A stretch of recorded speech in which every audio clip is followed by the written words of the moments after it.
Amati Sikakwich Mitan Minoki, Panikana Pachakama, take one Kamina Kitapmek. Now, we want to integrate the old and the new. You're going to see 3 different concepts, and one of them uses a lot of the older buildings, but all of these concepts can use portions of the old building. We have some beautiful brick, beautiful arched windows over here, and there's no reason why we can't incorporate those arches and some of the brick into the new designs. And now I'm going to introduce design option 1, and this one is about adaptive reuse. We have 7 different floor elevations, from this low one here, 2, 3, 4, 5, 6, and 7, and they're all at different locations. So this poses a great challenge, since we want to have the facility is accessible to the handicapped, and so it would require quite a few elevators and ramps and stairs. We have 2 additional schemes. I'll talk about D2, or what we call the central green, that takes a look at the entire North Central site so that we're growing and revitalizing the entire community, not just this one particular site. It's a very important thing for us to think about learning across the community. On the front here is 7th Avenue, and this is the southern part of the site, and Randy talked a lot about light. He talked a lot about transparency into the building, and there's a variety of functions that can take place in these outdoor green spaces, including a play field. One of those is an elders room which looks out onto the central green in a central location in the entire site so that everyone has access to the elders room. We also have a healing room proposed for the 4 Directions Health Center. There's a couple of opportunities for round dances. So we have the double, Randy talked about the large gym.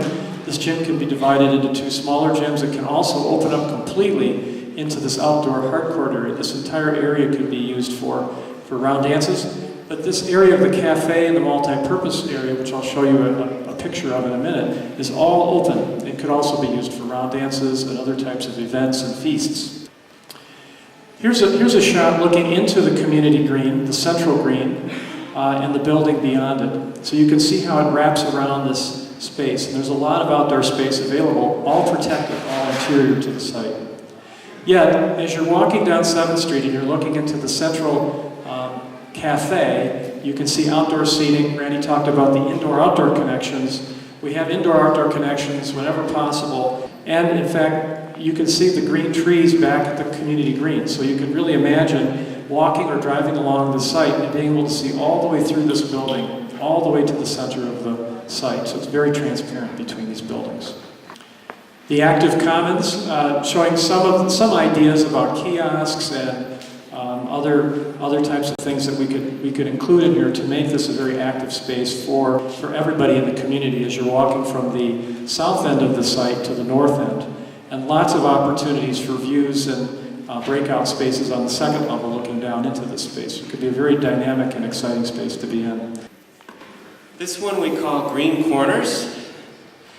And the inspiration for this alternative was looking at the history of the neighborhood. When Scott was built in 1923, this block, or these 2 blocks, turned into a super block, and they closed off Montague Street. This is Montague Street coming through, not something you drive through, but you can actually walk through the building. And this is that active commons that we've talked about. You can see this town square kind of space is green with this cafe out here. It would be very important that the students and the North Central partners create programming to see that activities were happening out here. So this space was a lively corner, not a barren place, but that there were things happening. This is a view of that town square, and you can see it's kind of a summertime view. You've got a lot of green space in this scheme. And here's a view of the interior commons area, and you can imagine not only people walking, but you could imagine students sitting on the floor. You can imagine seating arrangements, incubator-type businesses. That is, students actually could create businesses in here.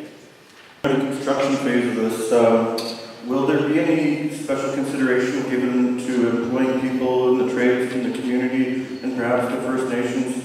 As I see, it's going to be a learning center. I think this is a great opportunity for some of our youth That's an excellent question. Many in our community aren't aware yet of the Regina Trades and Skills Center, which has recently opened.